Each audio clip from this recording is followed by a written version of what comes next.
We are live. All right, and with that, it is 7 o'clock. We'll call to order the December 5th, 2024 meeting of the Upper County Township Board of Supervisors.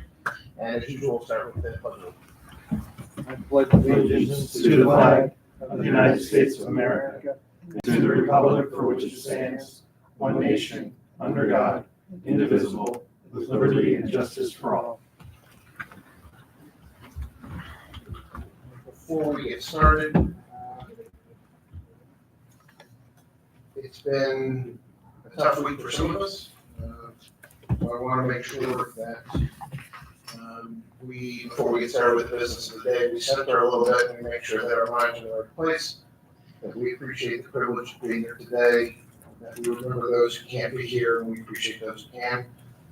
So if we can, just take a minute and think about those things and then we'll continue.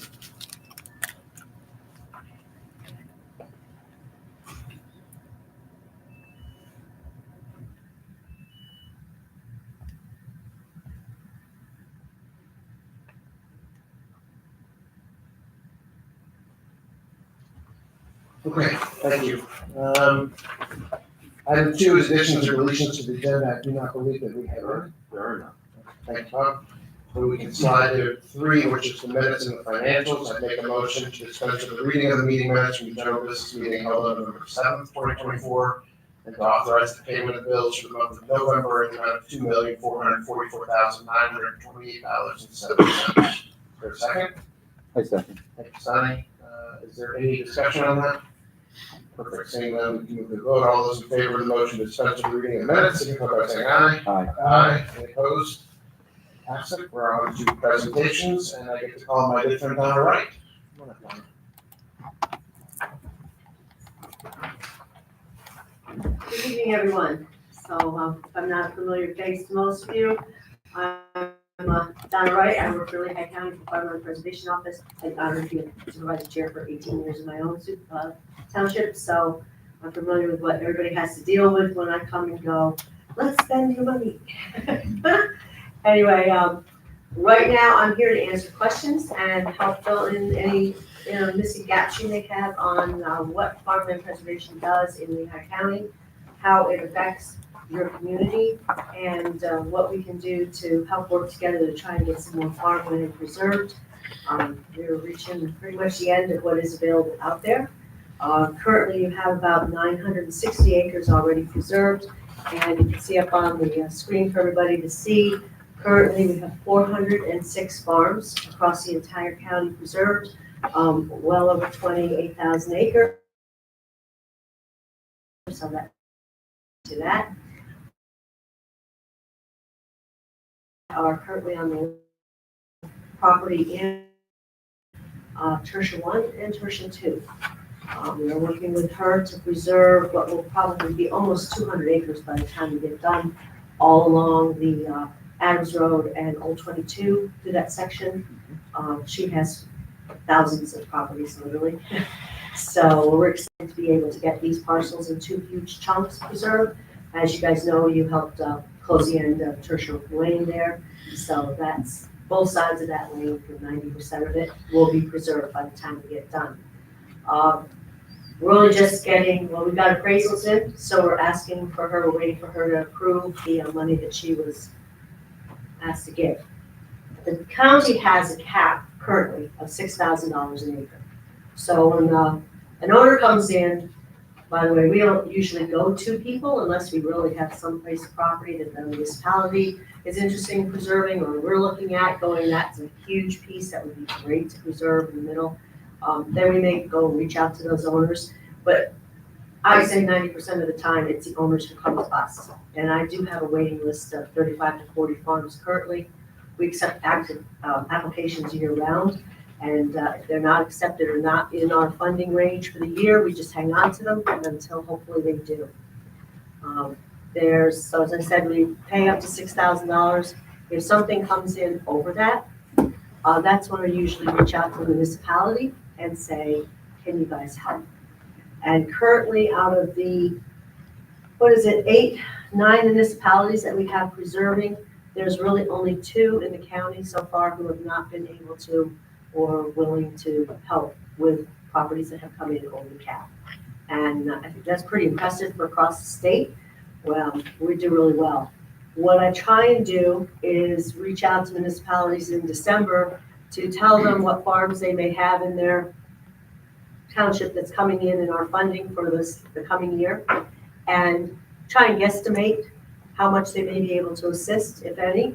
And then that amount of money, when the county tells the state at the end of the month in the middle of January, we're gonna put our $1 million in, the state turns around and matches whatever the county is certified. So additional money that comes in from the townships means that that's additional money that the state will match. Currently, county puts in $1 million a year. They're looking to continue to do that for the next foreseeable future, 2-3 years at least, if not further.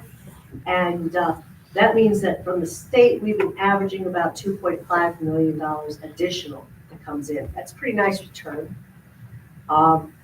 They have a huge formula. I don't even want to try to understand because their funding is coming from so many different directions that they use to figure it out. So it does fluctuate a bit. Some years we've been fortunate enough to have over $4 million to spend in total toward preserving farmland. I'm estimating to be on the safe side for this year for budgeting $3.5 million. That may end up being a little bit more, maybe a little bit less. We do have fortunate that the state has been flexible. For instance, we had a huge win last year. Whitehall preserved their first farm, 154 acres. They didn't come up with the idea of how much money they were going to give us until November of 2023. But I was then able to, instead of having that money be certified for 2023, the state allowed me to say they put in the $375,000 into 2025, which was fantastic. So we got a return on funds for this year's farms that we did for 2024. We're always working a little bit ahead, always trying to plan, because you guys have budgets. I have budgets, none of the time it meets. So we're always running ahead of schedule. Currently 2025, we have 11 farms on the list for preservation. It comes within our funding. The tertiary farms happen to be 2024 farms. It just takes a process to get through. There are several ways municipalities can help besides me coming to you and saying, a farm has come in over our cap, what can you help? Some municipalities give as little as up to $100. Some of them cover the entire amount that it's over. It all depends on what the funds are. It all depends on how much it comes in over the cap. One year we had an astronomical farm come in. The appraisal value for preservation was $24,000 an acre. We put in 6. Upper Socket put in 9. Any gap that the owner has that they don't receive can be a tax write-off for them because they've given a donation of a value. And that ends up, there's lots of things that they can do that have that happen, but it isn't a loss for them, or it doesn't have to be. Municipalities can also have farms or properties and owners that have been on the list that we don't have the funding availability for. Maybe they're slightly below, or whatever reason it may happen, there's an emergency. Municipality can pay for an appraisal. You use our appraiser. Currently, it's only $1,700 for the appraisal. It matches what the state needs to have. The township pays that much, then you know how much the farmland preservation will cost. We know how much it is. We'll pay up to 1/3, up to $2,000 an acre. Municipality can pay whatever they list above that the owner is willing to work with them for. And then you can preserve a farm anytime you want through us. It can be what's called out of order, all right? Upper Milford and Lower Macungie did that tremendously. They each had over 7 or 8 farms on our list and have been sitting there. Some of them were just out of our funding range. Some of them were way down at the bottom of the list. They were able to wipe all of the properties that had been sitting there, some as many as 10, 15, 20 years. They got them all preserved in a matter of 2 to 3 years. So there is ways that we can work. That's not the only way. We just kind of keep in communication through the whole process with the owner, with the municipality, and through our office. So that's kind of it in a nutshell. It is a permanent preservation. You cannot buy out of it. You cannot swap land. You because we are surveying what it is that's preserved, and that description is part of the agreement of sale. So, you know, there are people come, gee, I really want to build on this field, but I'll give you that one, and it's like, sorry, no can do. Now, with the preservation, every property is entitled to one additional home. Not a bad trade-off. You know they'll have maybe one. The owners can either subdivide off the maximum 2 acres, according to our program, for a new home, or they now have the option, they can actually subdivide off 2 acres maximum, the original farmstead. That came because somebody out in Lancaster and Adams County didn't want to keep the old house. They wanted a new house for the farm. So you have that option. If there's no farm on the property, you still only get 1 house. That's it. We allow farm buildings, agricultural buildings, you just have to let us know what, but we have a 10% coverage rule. Dan Schott's greenhouses did that. They put 40 acres under preservation and they put 30 acres of it under greenhouses. So that ended up running that for the county. So anyway, if you guys have questions, please throw them at me. So on the 1 house per, the 2 acre subdivision and the 1 house per preserved farm, what's the enforcement remedy for those things? We're going to be in communication with you guys and you and us if some of the zoning officer, if you have an application that comes in on it. That 2 acre property is inspected. It is still preserved. It is considered a preserved part of the easement. And ultimately, it comes down to the state is going to make sure that that's enforced. Okay, so it's what state office is doing that? It is the Farmland Preservation Office underneath the ag. So they'll bring a piece of litigation or they'll do an enforcement action? Yeah, I mean, we've had 1 house that they had to tear down. It's like, you don't have permission for that, you need to tear it down. And same for the preservation piece, if they're trying to subdivide or they're trying to build something on it, or they're doing something that's Well, and against that's the why easement we work really carefully with each municipality's zoning office as well. Because ultimately, it's, you guys are gonna give the permitting for the building. And so, I mean, I have lots of zoning officers who call me every day who goes, okay, so-and-so just came in and they wanna do this. Have they filled out the forms? Have they talked to you? One of the great new things that just this past year the county did for us, to go on the Lehigh County website, under departments, the very first department listed happens to be ours, agricultural preservation.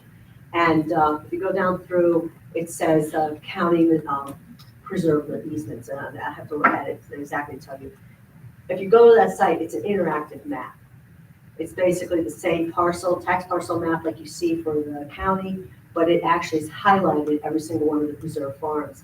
And that is telling the zoning departments, hey, if you have a question if that property is preserved or not, this is a fast way to do it. You can go right on there, it's green, it's preserved. Okay, now there's some questions. Have you talked to the Farmland Preservation Office before you talk to us?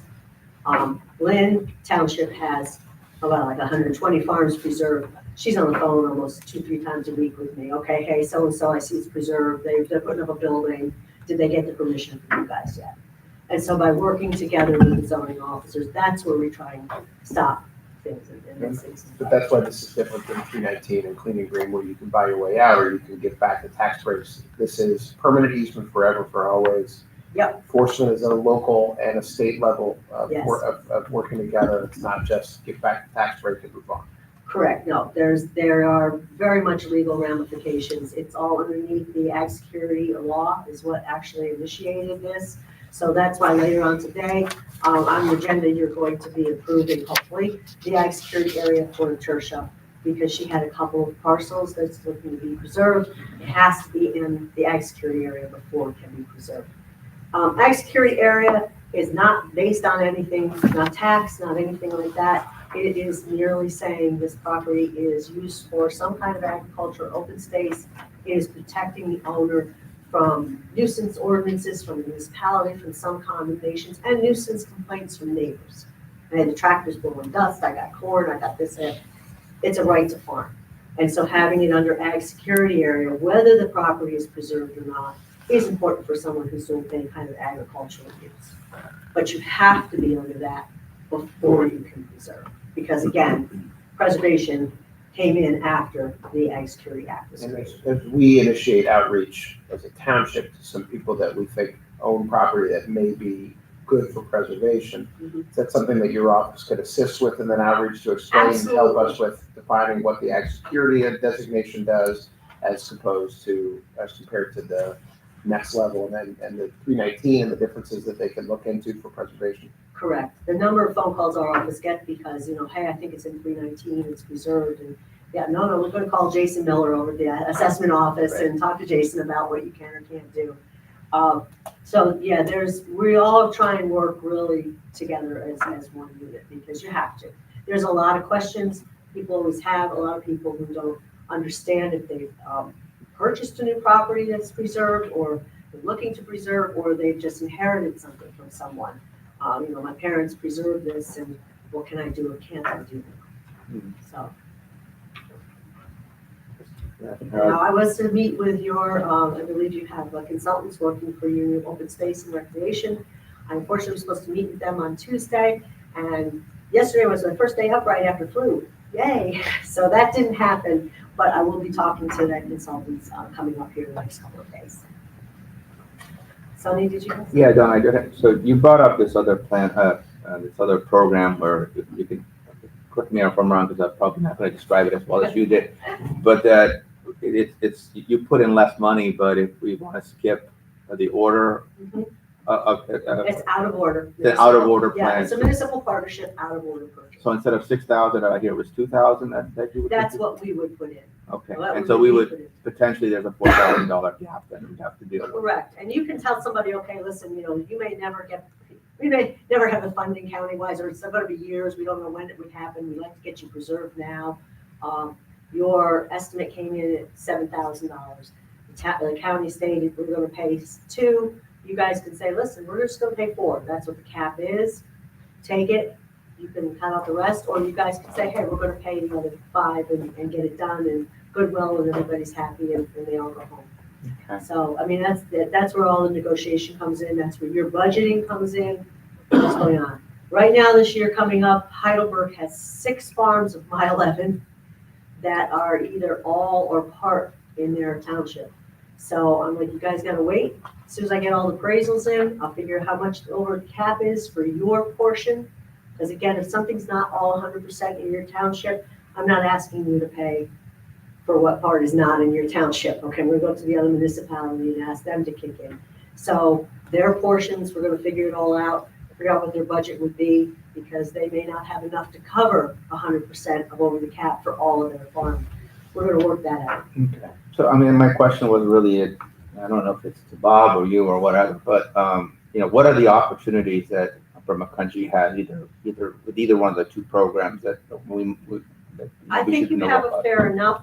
The big thing is the outreach. It's to those property owners that you do have that still have some fair portions, and we preserve down to as little as 10 acres, as long as the 10 acres is 100% agriculture. Okay, and then we go up from there. So it all depends, and it has to qualify for our program. So we're looking for county, township, there's different things I have to keep all in my head depending on where the funding is coming from. If it's coming just from county or if the state is included. But long story short, we're looking for 50-50, 50 ag and 50 non-ag before I look at it. Then we're taking in what's the soils, what's the road frontage, how close to other preserved farms are there. There's a whole computerized program. I don't get to make up things out of my head. I have to put in what the specs are, and what it kicks out is called a ranking. And by state law, I have to start with the highest ranking and then work my way down. But that's where the out of order comes in. I can have somebody come in that's out of order and go to you guys, hey, we got a 45-acre parcel over here. It ranks 35 out of my 40. I'm not going to be able to get there. Would you guys like to see it preserved? And then we start the conversation from there. Or we go to those owners and say, I can do a preliminary ranking on any property. And say, hey, this is where this is going to fall. This looks really good. Yeah, maybe it's something you guys want to consider. And then you can reach out to the owners. We do it all kinds of ways. Sure. So, Yeah, I don't know how many people here that are actually farm owners in the crowd, but I don't know, there's not a lot of people here today. So I was actually hoping that we would we could have a meeting, with you there to come maybe help explain that, but I don't know how many people are actually Well, present, and part of- but we are streaming, so maybe they'll listen. Well, and part of the outreach that I'm having with your open space, the consultants that you're working on, is actually looking at the map and saying legitimate, what parts are available here. And talking to property owners who we're already in conversation with and saying, hey, maybe I should consider this and, give a little here, give a little there. And you don't have to preserve your entire farm if you don't wish to. That's the other thing. So this isn't a make or break. If you have 3 kids and you're only going to have 2 houses, when you come to us and talk to it, we say, hey, I want to keep this whatever the township zoning is at the time. I can't guess what the future's going to be, but at the time, we're going to keep this 2-acre lot out for an additional home in the future. That's fine. Then I don't preserve that. I don't care what happens to that under our program. That's between you and the township, and hopefully you have a space for another house to be built. That gives flexibility to people. I had another farm that we preserved 93 acres of the 154. The rest of it was steep slopes, wetlands. It was not viable. We only took out, I hate to say the good parts, but we only took out the agricultural parts. Okay, I'll leave it that way. But he wanted his whole farm preserved, so he donated the other 45 acres to the program. Got a great write-off on his taxes.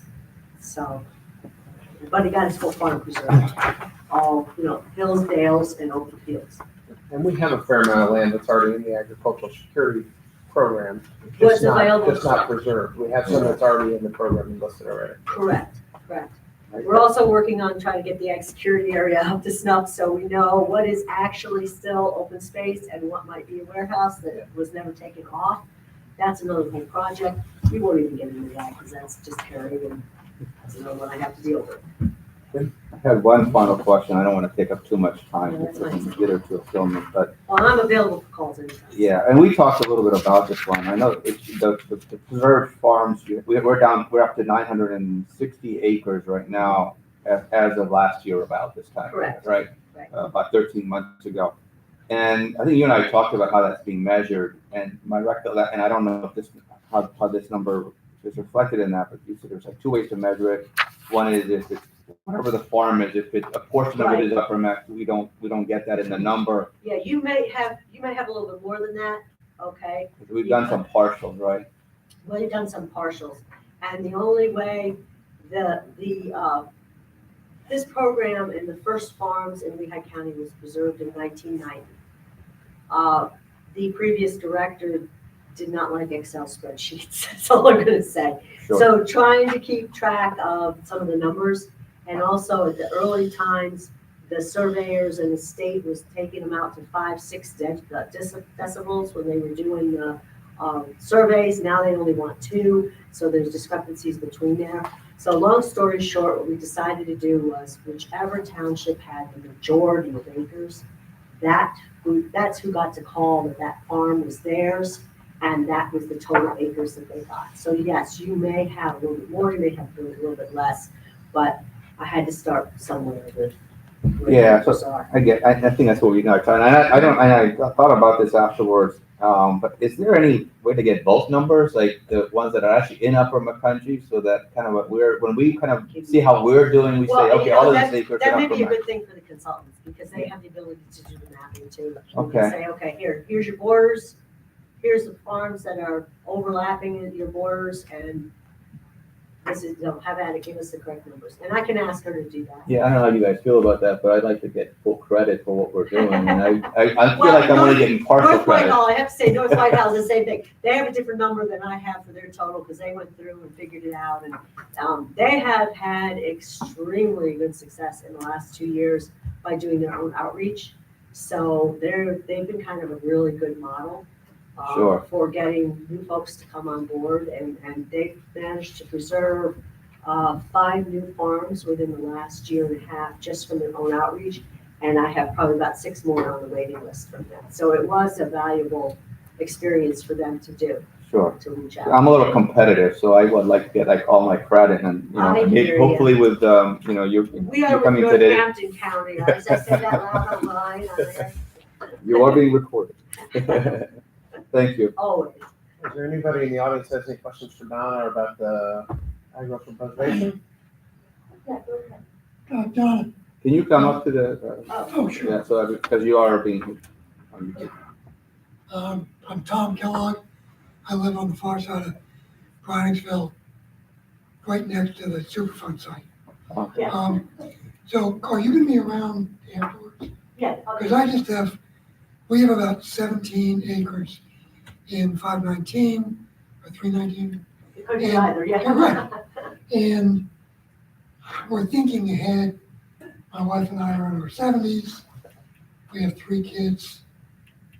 Do we want to give them, you know, if we're going to put it in easement, we're not going to give them a farm because they're not farmers. Right, So how do we approach this? How do we look at this? that's a huge question that is incredibly important for everybody across the state who has farms, and has properties, and it's future planning. What is it you're gonna do for your family? It's a whole conversation.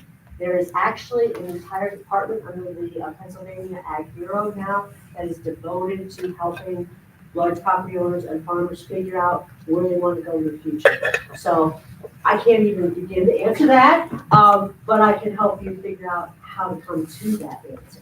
Because each family's needs, desires, what their kids want is completely different. My farm is preserved. I have 2 kids. One of them, he just wants a place to come and visit on holidays, and he would prefer it was the farm that he knew. His brother wants the farm, so his brother's going to have the farm. I say farm loosely, it's 13.5 acres, although I have livestock and everything else, and I have to still mow and field and deal with the woods and the creek. So that all, how do you handle that? And it's each family's gonna be different. Some have 5 kids, none of them want it, all of them want the money. How do you go from there? So I'll give you information. Thank you. Anything else? Any other questions? If not, Donna, we thank you deeply for coming to help us. Yeah, and feel free, as I said, you can reach out on the website, call our office up, we'll be more than happy to talk to you and set up a date. I'll see you on Wednesday. Thanks for the good Thanksgiving news. Take care now. All right. So moving on, discussions and updates. Anybody have discussions or updates they want to share? Not on my agenda, so I'm going to bypass that. There are no ordinances tonight either, so we're moving on to section 7 of the agenda, which is resolution. First up is resolution 2024-50, 2025 budget adoption. Bob. Thank you, Mr. Chairman. The budget is here tonight for your final approval. We go through 2 workshop sessions on October 8th and 15th of this year. It was at last month's November 7th business meeting for a presentation, and it's been advertised and available for public comment. We received none. So it is a no tax increase budget. There's a slight increase in refuse and recycling. But all in all, I think staff did a really good job moving down expenses and remaining within our revenue. So, if you have questions, staff's here to answer. So I'll make a motion to adopt resolution 2024-50, adopting the Upper Mackenzie Township 2025 final budget. Second? Okay, I can second. Thank you. Motion's been made and seconded. Open for question or comment from the board. Jim? No, sir. Tommy? I guess the only comment I'm hearing, there are municipalities that actually either have to raise taxes or cut back on services. We're fortunate we didn't do that, so I commend the staff for the great work that they did, keeping everything whole, servicing community, and not raising taxes.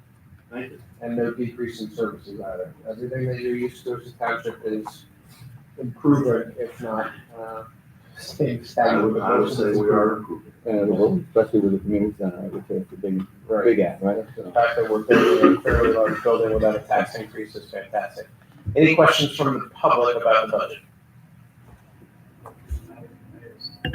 Correct. Not in a mass, or they just. I wasn't going to name the municipality, but South yeah. Whitehall, where they increased some fees. Whitehall where they doubled the tax base. We are providing a no tax raise, and all the services you're used to are gonna stay the same, if not get better. So, big thank you to our accounting team, financial team, all of our staff who contributed. Managed a great staff to get the budget together.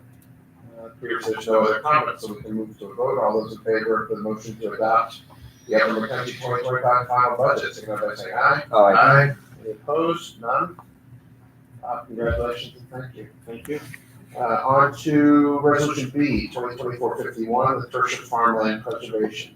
Yes, as Donna just alluded to in her presentation, the official lands of Cape Tertia is being proposed to go into our ag security area. This is not an authorization to pay for anything, it's just to put the property into the ag security area. And we'll follow up with another appraisal, so probably later in 2025 is when we actually ask. Okay. But it is over, it's almost 81 acres. And it's 4 different parts. Basically north, not all of it, but basically north of I-78 and in the Adams Road area. Donna just explained. I'll make a motion to adopt resolution 2024-51, adding approximately 80.88 acres of the lands of Cape Tertia and all to the Upper McCounty Township Agricultural Security Area. I'll second that. Motion's been made, seconded. Questions or concerns? Jim? Okay, so we don't, at this point, don't know, we haven't an appraisal, so we don't know what it's gonna be, or do we have I an just idea? ran the back of the napkin number, or don't quote me, I mean, I should put it in minutes, but if it appraises similar to our other lands from this year, we'd probably be looking at just over $112,000. Okay. Our fund for that project is more than enough. Awesome. Okay, glad that we have the budget in there for that, okay, that's all the only question I had. None from me. Any questions or comments from the audience regarding adding 4 different parcels, about 80 acres, to our agricultural security area? Lovely. Seeing none, we can move to a vote. All those in favor of the motion to adopt resolution 2024-51, adding 80.88 acres of the land of Cape Tertia et al. To the Upper McCounty Township Agricultural Security Area, signify by saying aye. Aye. Any opposed? Perfect. Rolling right along. Thanks, Bob. C, resolution 2024-52, authorization to dispose of township records. Jasmine. Thank you, Mr. Chairman. This is a housekeeping item. Every year, the township, as stated in the Township Municipal Records Manual, it contains a schedule of procedures for the disposition of records. Every year, we need to approve an updated resolution and to destroy the oldest records, and that is what we are requesting at this point. Okay, I'll make a motion to adopt resolution 2024-52, authorizing the disposal of certain township records as per the PA Municipal Records and Manual. I'll second that. Motion's been made, seconded. Questions, concerns, comments? So, I think could you maybe just go over the type of records we're disposing so the public knows what we're doing or not? There are multiple records that are disposed of every year, but I will make a point to say that all community development records are permanently, that we have them on digital formats. Okay, so this is more just like transactional type of administrative. Okay. Yeah, old tax records. Old tax Yeah, records, that type of stuff. Okay, that's all I had. Kind of knew the answer, but I wanted to make sure everybody understood it. Thank you. So just to repeat, if you have community development questions, those records are not being destroyed, they're being maintained in perpetuity. It's just other payment records that We're just following the manual that's given by the state, yeah? That's correct. Okay. Do you have any questions? Mr. Bruce, actually, a little bit of clarification. The paper records are hit destroyed, but they're digitally captured. Correct. So Okay. trying to get weight off the wood, well, it's supposed to be heavy. And it's heavy. All right, I've so heard when it falls. can we get rid of them tonight? Anyone in the audience have questions about getting rid of paper that's gonna fall on us anymore? Seeing none, we can move to a vote. All those in favor of the motion to adopt resolution 2024-52, authorizing the disposal of certain township records, signify by saying aye. Aye. Any opposed? Fantastic, thank you, guys. Thank you, Mr. Chairman. Resolution D, 2024-53, authorizing the submission of a DCED grant for the purchase of a leaf collector truck.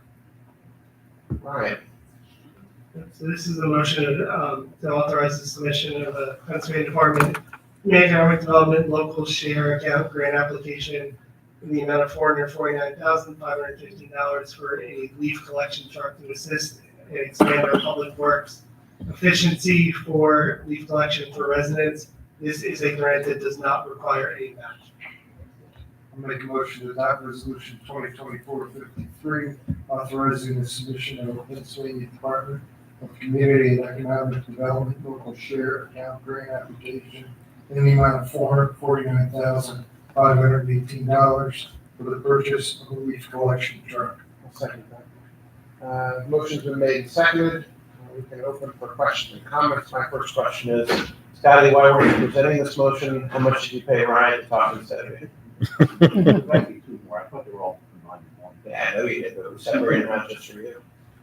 If we are lucky to get this grant, which I think is about a year from application before they're awarded, how, can you give us a brief understanding of how more valuable and how more efficient the leaf collection will be with a second truck? We're not to do a third company. Right now, we have two, and That's what- one down to one. If we go out with our old machine, we run 4 guys. Okay. Much more efficient. So the leaves in front of my house will get picked up a lot faster if we get this grant. Any other questions of Scott, not Ryan? So, yeah, I actually, I'm not gonna let you get off the hook here, Scott. So, so you said we have one that's down. Is there a plan to get that back up and running? One like that. Oh, just one? Okay, so the end game here is to have 3 trucks. Okay, I just want to clarify. That's all I got. No, I think we beat the leaves to death. Absolutely above our head. Anybody in the audience want to bother Scott with some questions? Seeing now, we can move to a vote. All those in favor of resolution 2024-53, authorizing the DCED grant for the purchase of leaf collectors, signify by saying aye. Aye. Aye. All opposed? Well done. Resolution E 2024-54, authorizing the submission of a DCED grant for the purchase and installation of playground equipment at Earl Adams Memorial Park. This one actually is appropriate for Ryan. So for this grant program, we have to submit it for each project, and this was the second one we found valuable to replace the current playground equipment at Earl Adams Memorial Park. It is currently about 25 years old, and in the midst of our Park Rec Open Space Plan public input survey, 48% of our respondents come to our parks due to it. I'll make a motion about 2024-54, authorizing the submission of a Pennsylvania Department of Community and Economic Development local share account grant application in the amount of $391,449 for the purchase and installation of playground equipment at Earl Adams Memorial Park. Is there a second? I can second. Thank you, Sonny. Questions or concerns? Jim? No, sir. Sonny? Nope. None from me. Anyone in the audience? Think we don't need new playground equipment for free? Good. We can move to a vote. All those in favor of the motion authorizing the submission of a DCED grant for the purchase and installation of playground equipment at Earl Adams Memorial Park, signify by saying aye. Aye. None opposed. Passes. Thank you very much. We used to be able to build an entire house for $391,000. We can build several houses. Yeah, just- Maybe that's what they're planning on. Who knows? Resolution F 2024-55, authorizing the submission of a DCED grant for application for improvements to the Grange basketball courts. Right. So again, same grant program, no match, just like the other two. This would be to do seal coating, new basketball equipment, fencing, amenities such as player benches, score tables, and bleachers, similar to what a couple other townships have recently done. And it's in an effort to provide a better amenity at Grange Park for basketball, but also market this as a revenue generating opportunity for us to bring leagues and tournaments and things like that to this location. I'll make a motion to adopt resolution 2024-55, authorizing the submission of the Pennsylvania Department of Community and Economic Development local share account grant application in the amount of $193,053 for improvements to the Grange Park basketball courts. I'll second that.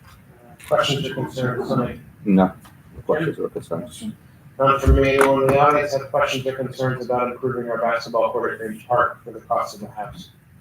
Seeing none, we'll move to vote. All those in favor of resolution 2024-55, authorizing the submission of the DCED grant application for improvements to the Grange basketball court, signify by saying aye.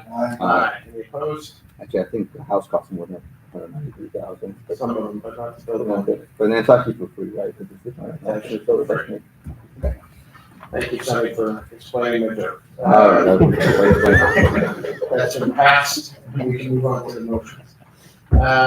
This is section 8 of the agenda of motions. This is A, authorizing the advertisement of the organizational and general business meeting date, January 6, 2025. Thank you, Mr. Chairman. The second class township code requires the Board of Supervisors to organize the first Monday of the year unless it's a legal holiday. Staff recommends that the board schedule their organization meeting on Monday, January 6th at 6 p.m., followed by the general business meeting at 7 p.m.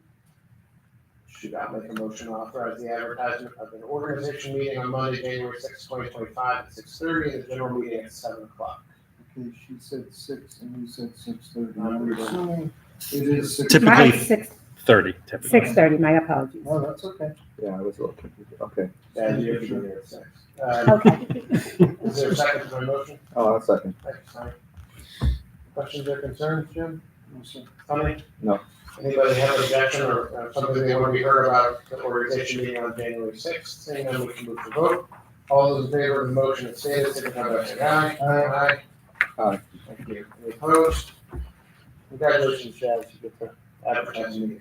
Thank you. Thank you, Mr. Chairman. But you're up next, authorizing in motion B, the advertisement of the auditors organization meeting on January 7th. Similar to the last motion, that second-class township code also states that the auditors shall meet the day following the the organization meeting.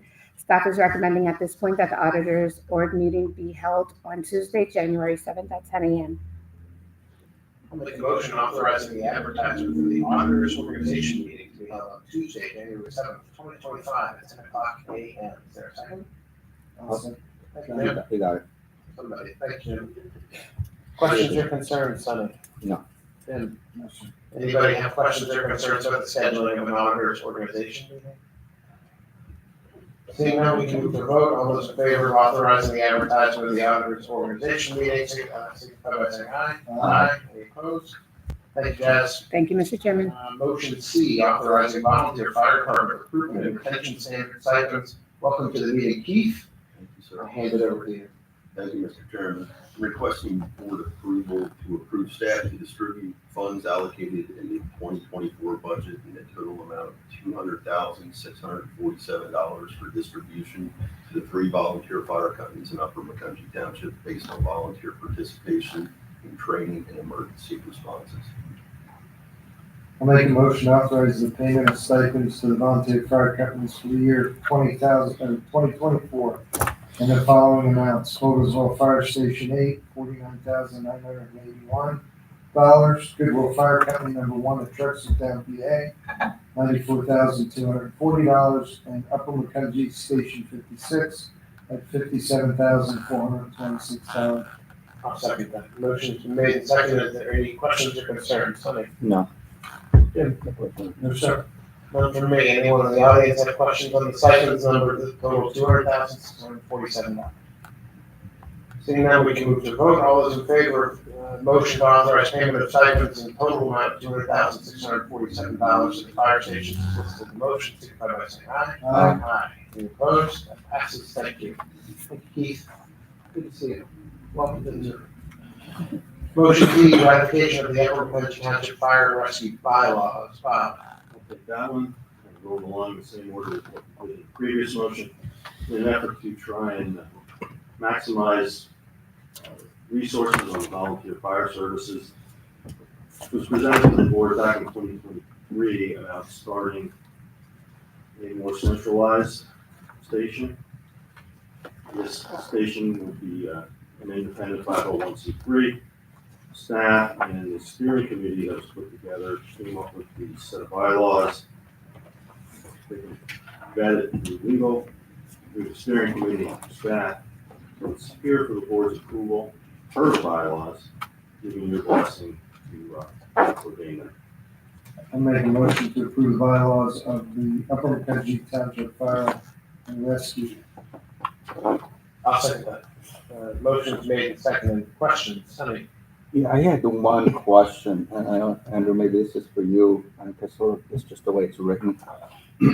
But in section 13.7, which is on page 27 of the bylaws, it starts off by saying to ensure that the company operates in a manner consistent with charitable purposes and does not engage in activities that could jeopardize its tax exempt status, periodic reviews shall be conducted, period.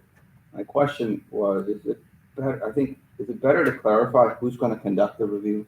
Because it doesn't really lay responsibility to, if it's the company, my thought is it might be better to say that the company is responsible for conducting the review. I don't, just as a point of clarification. In my experience, having written procedures, and when you don't actually state who's responsible, sometimes things don't get done.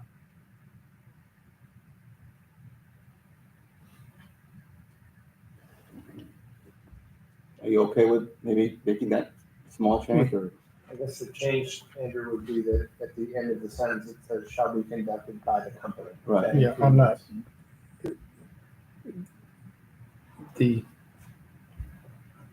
That language, I guess it is somewhat vague, but I'm not familiar with, the inner workings of discussions that went into this, so I don't know who the intent of that review would be, but I would imagine it would be undertaken by the company itself.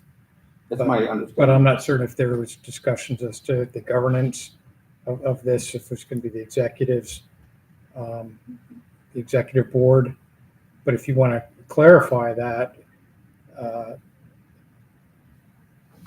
I'm not certain if it would have to go back then to the fire company board for review.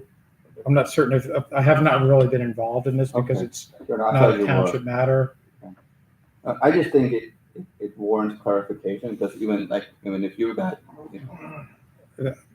I think the intent was the company, but I get when you leave it open like that, it kind of leaves it to interpretation, and I want it to be crystal clear, especially something as serious as that. I mean, I didn't prepare these, so I don't. No, it Feel came comfortable. from Fitzpatrick Winston, who Okay. the attorney that works on fire Okay. agreements.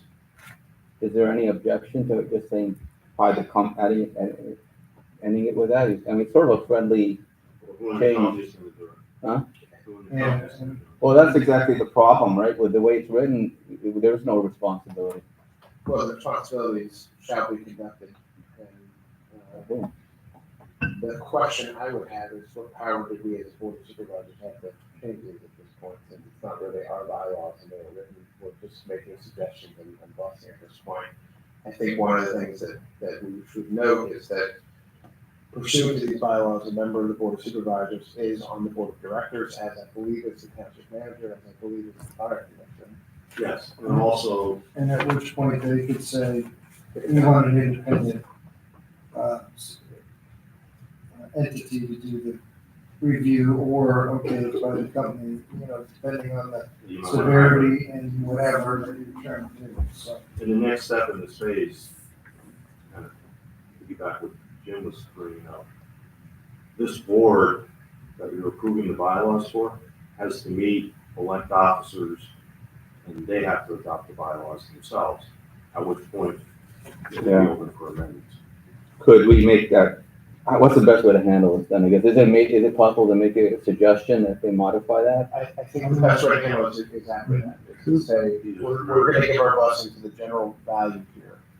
Once they actually are registered and bylaws are adopted by that organization, or up for adoption for that organization, if you are the designee, or if one of us is the designee to that board of directors, we will suggest the amendment to be some revision to this language to specify who exactly is in charge of the review, to confirm that they're operating in a manner to not jeopardize their taxable status, and we can build that language in there. The purpose of this is to say, these look generally good for the start of the company.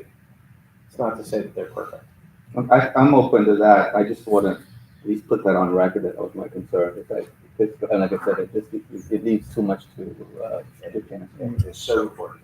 Thank you so much. Appreciate that. Any other questions or concerns? I mean, if not for the company, who would be responsible? I mean, you're not going to appoint someone outside. It's going to have to go through It would all an audit every year and tax return. So It's still I to the think there's- point somebody made is like, well, who in the company, right? I mean, it just doesn't. I just feel a little bit more comfortable if there was some responsibility pegged to it. That was the only point I had. Yeah. I don't know if it needs to be clarified. But again, there's a reason why that was written that way, but I assume that would just be the company that's going to be reviewing, just make certain everything's internally to make certain everything's is in check with the. I agree. It's an Tax assumption. exempt It's not stated. I guess that was my point.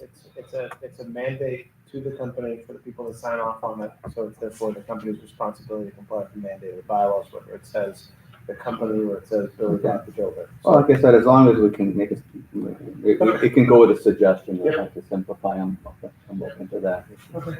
We didn't mean to Anything else, Senator? beat this one to death. Let me double check my notes to make sure I haven't. Oh no, that's all I have. I'd like to add that I just wanted, before we move on to this, I want to thank the staff who helped, Bob and Cal, Daz, who were part of the fire steering committee meetings, everyone on the fire steering committee who helped.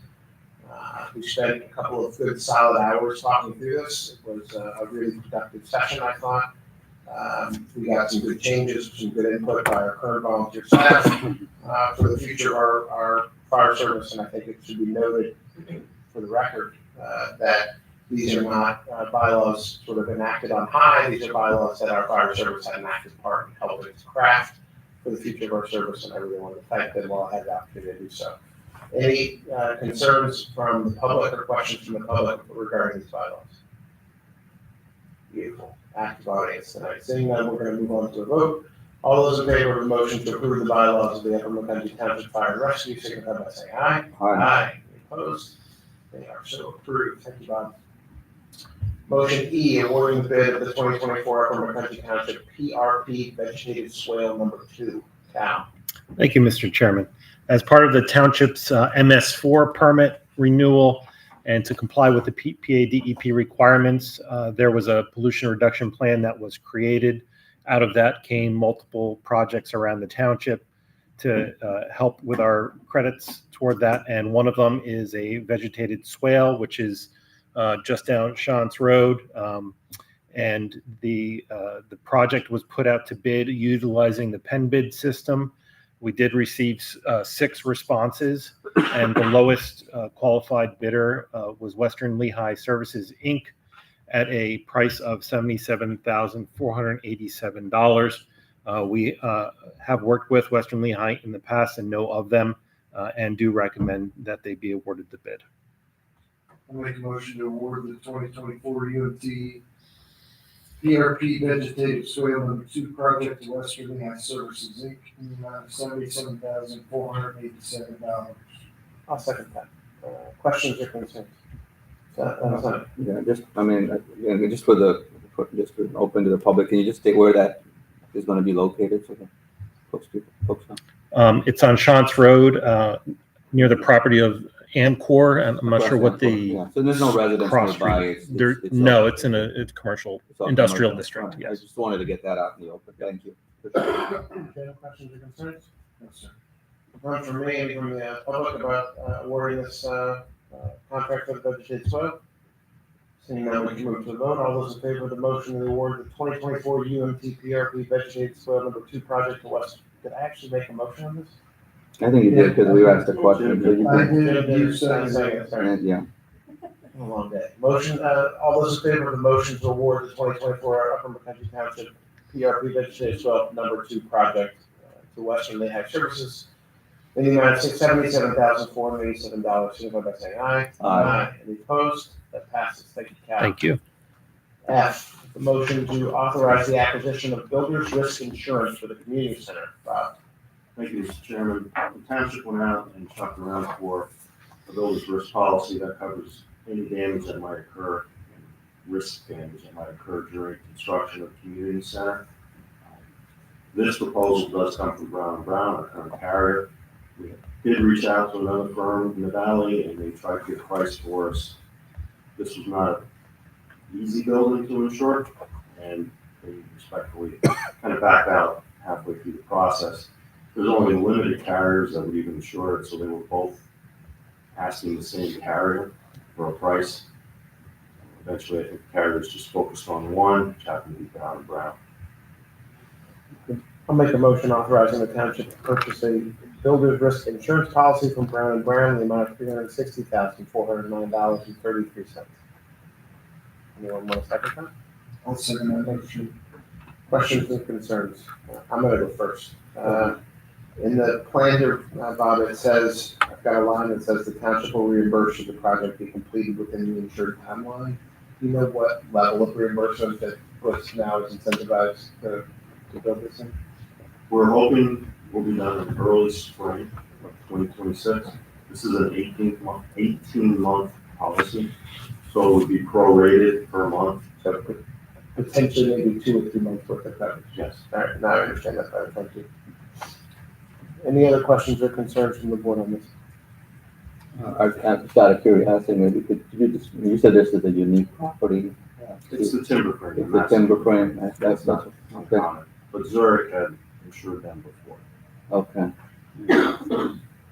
That's all I had, thank you. Questions from the audience regarding insuring the community center building? Seeing none, we can move to vote. All those in favor of the motion authorizing the township to purchase builder's risk insurance policy from Brown & Brown, signify by saying aye. Aye. Any opposed? Thank you. Thank you, Bob. Thank you. Item G, the motion to award the community center contracts for security and the ADA lift. Bob? Thank you, Mr. Chairman. These are two more contracts related to the construction of the building. The access control system is based off a CoStar contract.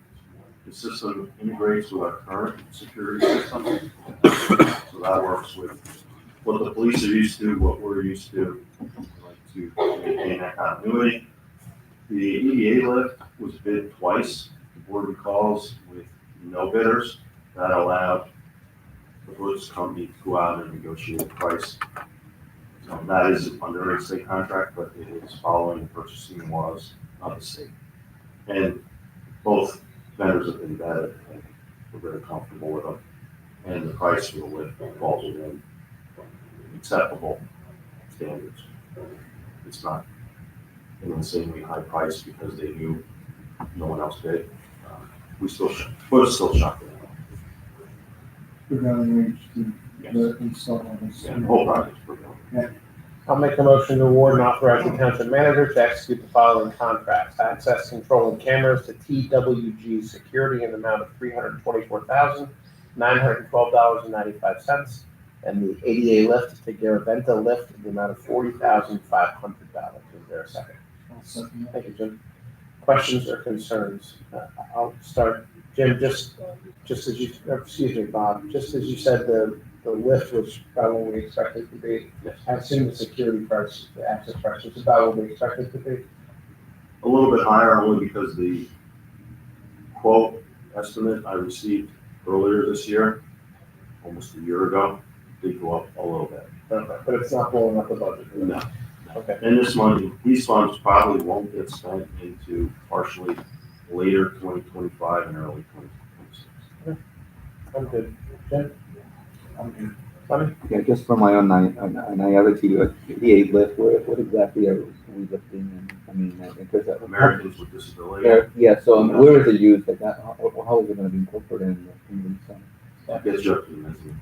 Oh, we get you up to the, so it's not an elevator though, it's, It does, It's a lift. yeah, I mean, it kind of qualifies under the rules and regulations of an elevator, but it is not what you would consider an elevator. okay, It's more of a platform lift. okay, gotcha, thank you. I wasn't quite sure what that meant, all right, thank you. Anybody from the audience have questions about the lift or access controls? Seeing none, we can move to a vote. All those in favor of the motion to award and authorize the community center contracts for security ADA lift signify by saying aye. Aye. Any opposed? Fantastic, that passes. Thank you, Bob. Thank H, motion to award community center contract for the entrance sign. Ryan? So this is the motion to authorize the purchase of the double-sided digital message display board, similar and almost identical to the one we have here at the Township Building, under CoStar's contract pricing from KC Signs and Audio. All right. Man of few words today. I'll make a motion to authorize the purchase of a double-sided digital message board for the Upper McCutcheon Township Community Center at Grange Park in the amount of $61,690 from KC Sign and Awning. I'll second that. Thank you, Jim. Questions? Sonny? Well, I was gonna wait till last, because I'm gonna ask the same question I ask all the time. But I know you're working on a business plan just to, make sure that we're gonna be operating within a budget and, can you kind of give us an update of when we think you'll have that? So we continue to work with our programming and events and our partners to do our research and make sure we are crossing T's, dotting I's. We continue to have conversations with LVHM about their list of programming opportunities. We continue to work with our various partners like Parkland Library, South Parkland Youth Association, Parkland Area Soccer Club, Lehigh County Aging and Adult Services. And actually, Emily and I are taking a little field trip tomorrow down to Montgomery County to their township center to speak with their operations staff as well. So we're continuing to compile all of our information moving forward. Okay, so no anticipated date yet, but we're still working on it. Big project. It's a project. All right, thank you. This is installed, this number, right? Yes. And this is gonna go up before the center, before the center's filled, it's gonna go up relatively soon, yeah? Yes. Do you know when the relatively soon action might be? If we approve this tonight, you know what the lead time is? I Right, have to get back to you on the exact, the paperwork. okay, But going into the winter season, this requires pouring concrete, so sometime mid-spring, most likely. for sure. We passed the time for bumping, I think, right? Pretty cold, yeah. Yeah, it's pretty cool. Any questions from the audience regarding the community center digital message board? Beautiful. Seeing none, we can move to a vote. All those in favor of the motion to authorize the purchase of a double-sided digital message board for the community center, signify by saying aye. Aye. Any opposed? Fantastic. Thank you, Bob. And thank you, Ryan. I'm sorry. You know, I gave him credit where you deserved it, and I deeply apologize. We're on motion I, the ratification of the Upper McCutcheon Township Community Fund bylaws update. Bob? Thank you, Mr. Chairman. The community fund was established by the board to become a fundraising arm for the community center. The original bylaws probably were from 2019, but with founding partners and some different changes on the board, they, I know, Mr. Chairman, you were involved also in the rewrite of the bylaws, came up with some changes to kind of reflect where the board is at today. One of the biggest changes would be to add more directors to that board. That would be designated to founding partners. Okay. I'll make a motion to approve the updated bylaws as presented for the Upper McCutcheon Township Community Fund. Is there a second? I'll second that. Thank you, Jim. Questions? Jim? Seeing as I was involved in the conversations, I'll save mine for last. Sonny? Okay, yeah, I have a few questions. The one that I think is just a friendly change, but I think it was a typo. In section B, where I think the intention was founding partner, it said found partner. You know where that is? Section 4. I think it's 4.17B. I'm actually looking It's on for it. page 6. I got it. Got it. I don't know who actually is in charge of writing these. Jennifer. All right, so Jennifer, if you're watching, 4.17 term limits, subsection B, founding partners representatives, found should be changed to founding. I don't think we'll need a substantive amendment for that. Yeah, it's like I said, it's a friendly change. Okay, so that was one. Oh, I'm in the wrong one here. Let me think here. I had a question. I mean, the definition of founding partners, there was a donation involved. Is this simply just a pledge, or is this actual money in the bank?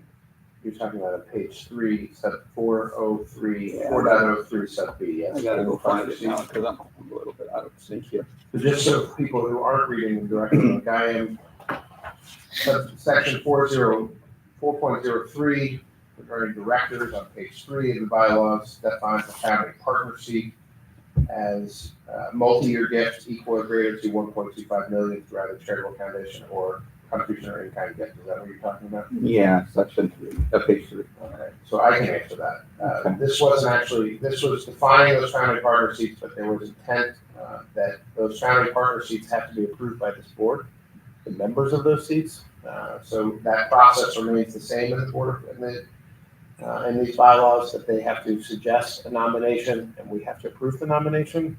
And it was strongly advised to them that such nominations will not be approved unless it's not a pledge, there's cash in the bank.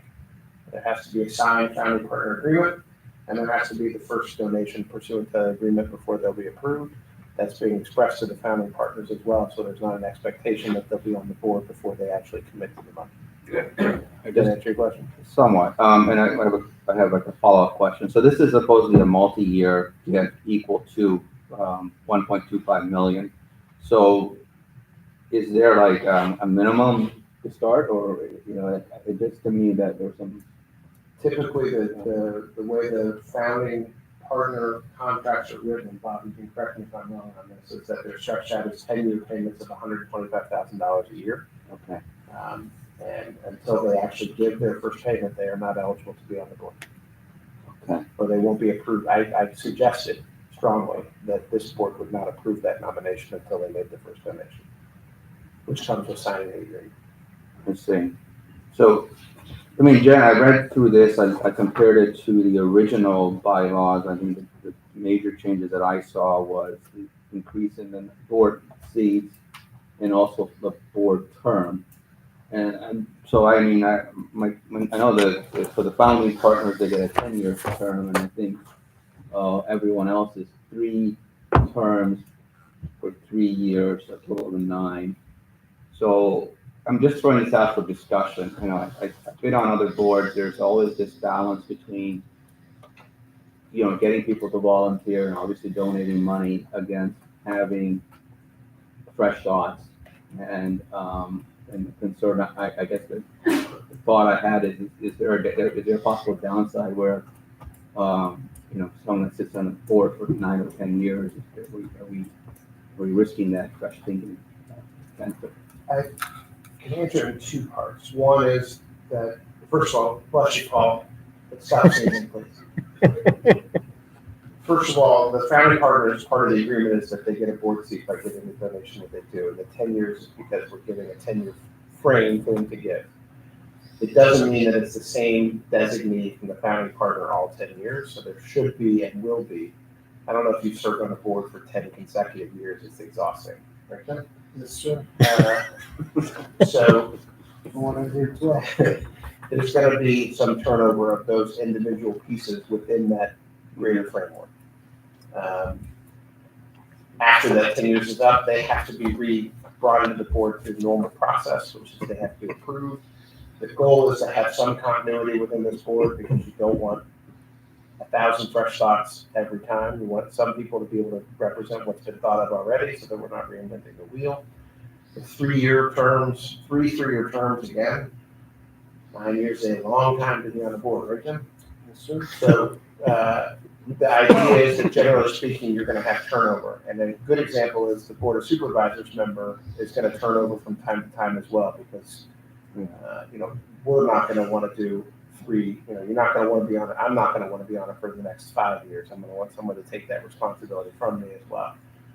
So there is going to be some turnover, but you have to encourage continuity at the same time on these sort of volunteer 501c3 boards that I've been a part of. It's good to have some people stay on a long time. It's also good to have some people not. So there are, I think the balance in here with the terms gives that balance. Okay, well, yeah, I know, you've been probably more involved in it because you were serving on the board. I just raised that issue. I mean, if you guys are comfortable with it, I'm not gonna fight it, but you know, in my mind, when I read through that, I was looking at the pros and cons, and I agree with you, there are benefits and there are disadvantages. I wanted to air my concern though, that's all. It's not a deal breaker for me. And I think keeping in mind, I don't think the supervisor is gonna go for 3 years. When I was starting this and the sewer authority was still around, Mhm. I was on that board. It's. No, I agree. It's a lot. Honestly, 10, like you said, I think we agreed 10 years is a long time to be on the board. Well, the 10 years is because they're actually got skin in the game, so Sure. I'm okay with that because That I'm okay with. Yeah. they're paying, Yeah.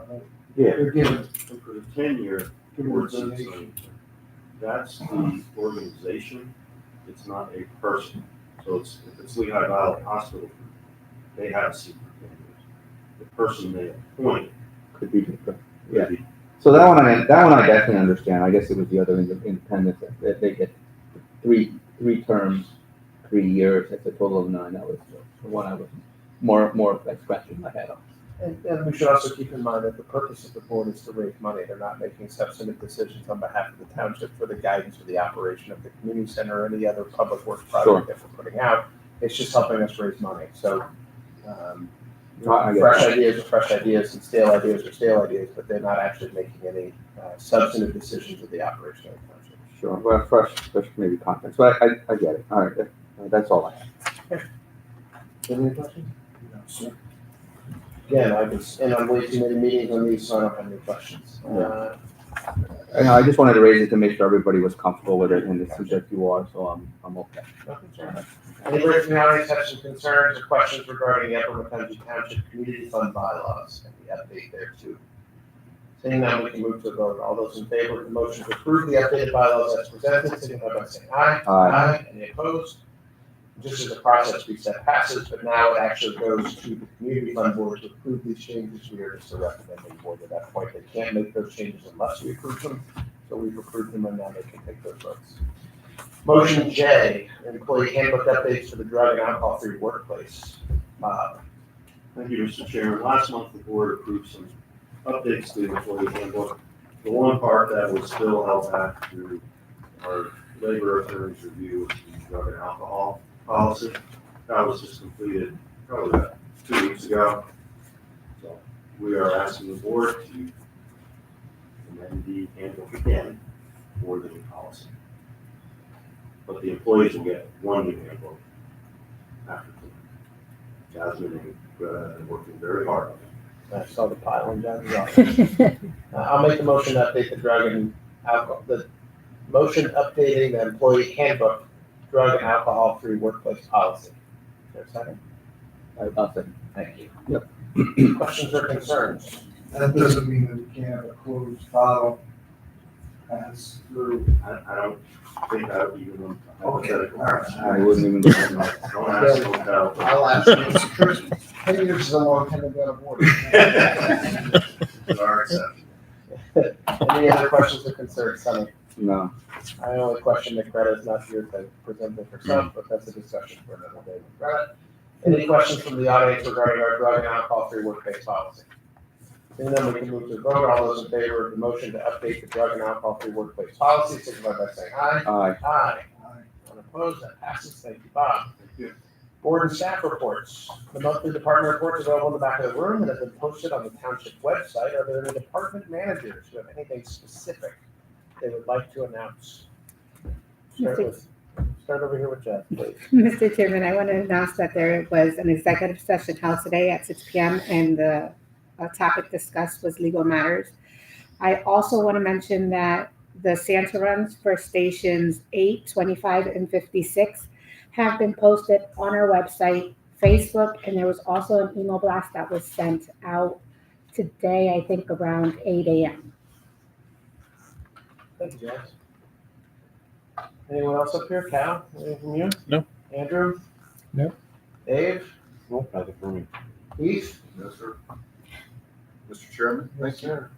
Pete, anything? Yes, the police department, along with the Pennsylvania Office of Attorney General will be holding an elder fraud seminar this Monday, 10 o'clock at our station. Unfortunately, the police department sees a tremendous amount of fraud in the township. So I highly recommend attending. Also, Officer Post, our community service officer, is once again having her Christmas light contest. So if you're interested in nominating your house for the contest, please contact Officer Joey Post. Thank you. Thank you. Bob, anything? No, other than everyone have a Merry Christmas, Happy Holidays for the upcoming season. And we look forward to starting off again in 2025. God willing. Looks to God. Here's Brian. Just a heads up, we have a couple upcoming events. In the township building here, we'll be having our winter camps during the holiday week. When schools close, our Built by Me robotics and mad science classes will be happening, and we'll also have a combination full day camp for both those programs if anyone's interested. Kids New Year's Eve, mark the calendars for Tuesday the 31st from 10 a.m. to 12:30 at Grange Park with a lot of different elements. So far in our social media outreach, we have over 2,000 people interested, so it's an exciting time. A lot of our fall programs, which are in the report, show an uptick in numbers. All the stats are there. We are being more consistent with our programming. Our Wildlands night hikes, we went from 1 to 1 per month, and they are getting about an average of 20 participants over at Low Bay, which is pretty exciting. We also, as of last week, cracked a 1,000-person mark on our public survey for our Park Rec Open Space Plan, which is our goal all along to get to 1,000. We're at 1,047 as of this morning. Our second public meeting is in January on the 21st, and our next steering committee meeting is the week before on January 14th. Thank you, sir. The Wildlands night hikes, there's been 3 of those so far? So far this fall, there have been 3, all with a different topic along with the guide. And how many more are scheduled? 3 more now? We have one in December, then we go right into, we approve the budget, so we go right into January and February, continuing the program.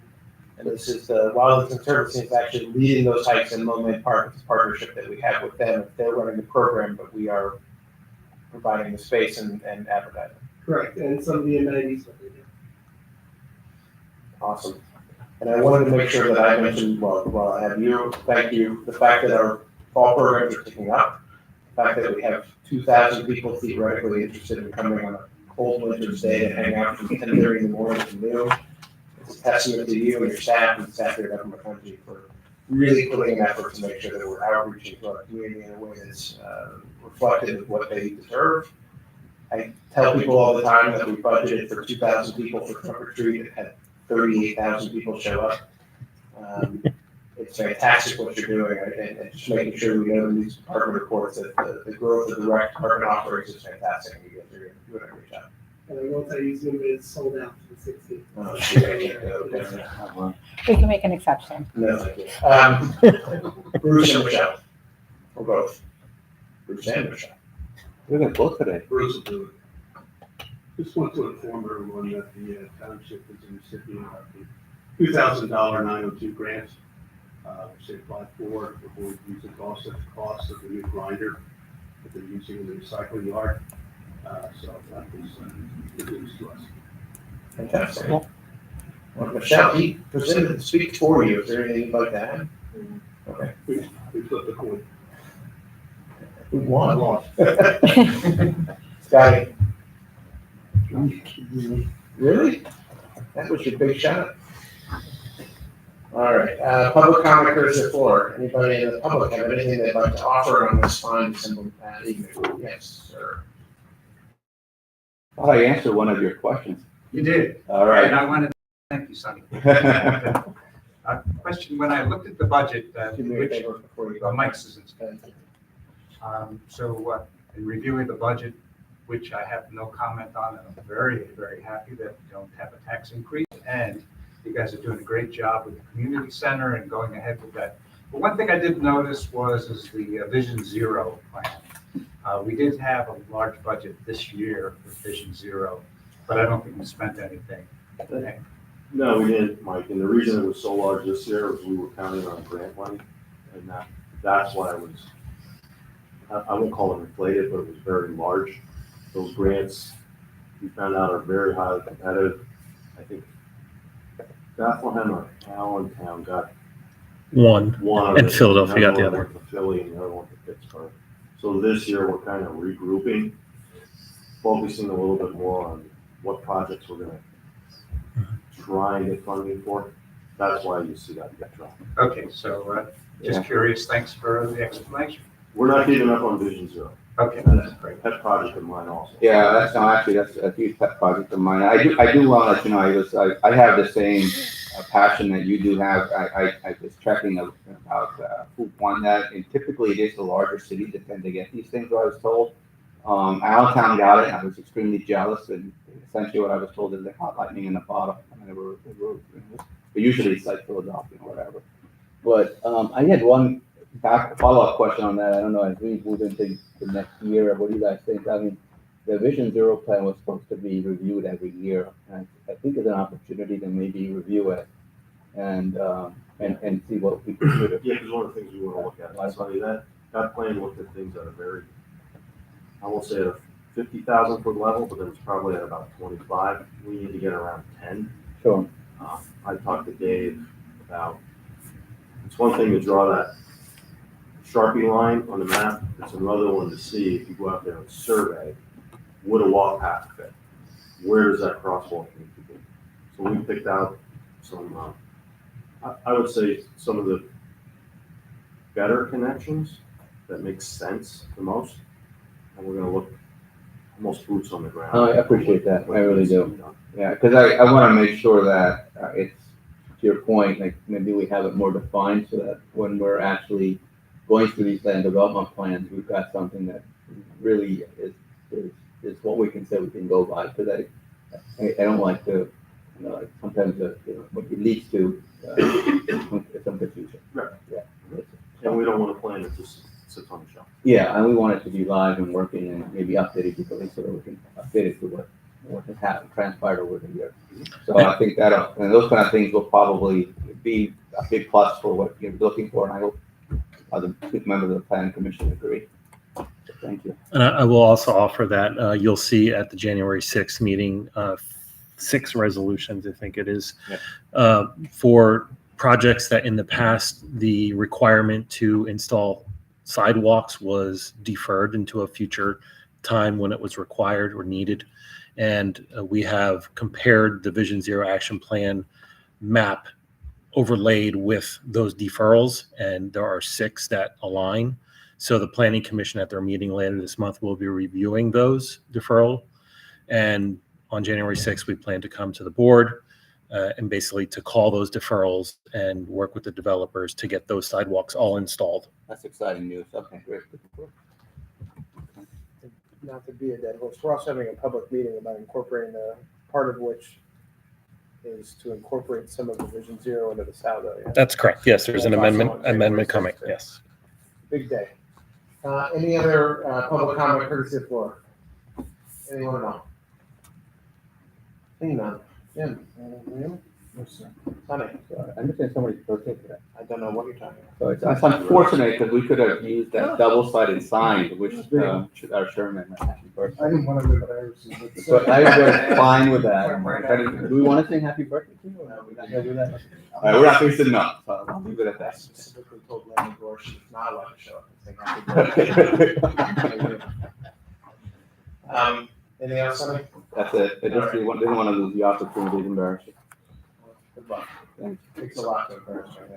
The fact that I was born today is not helpful. What's that? It was only a suggestion. Thanks. Appreciate it, everyone. I will take a moment at the end of this meeting before we adjourn.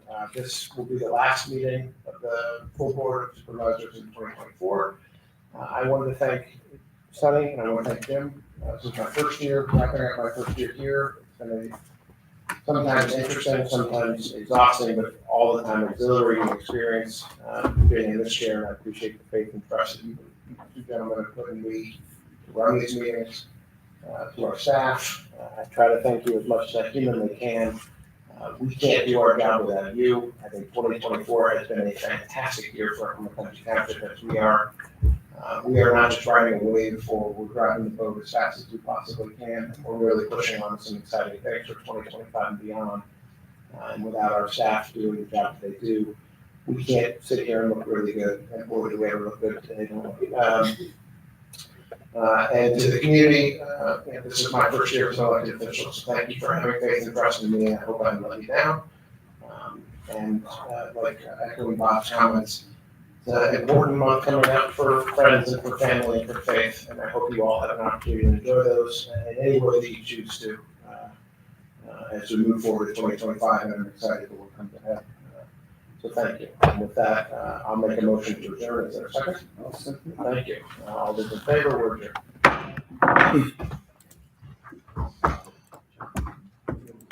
There you go, Sam. Pretty good, yeah.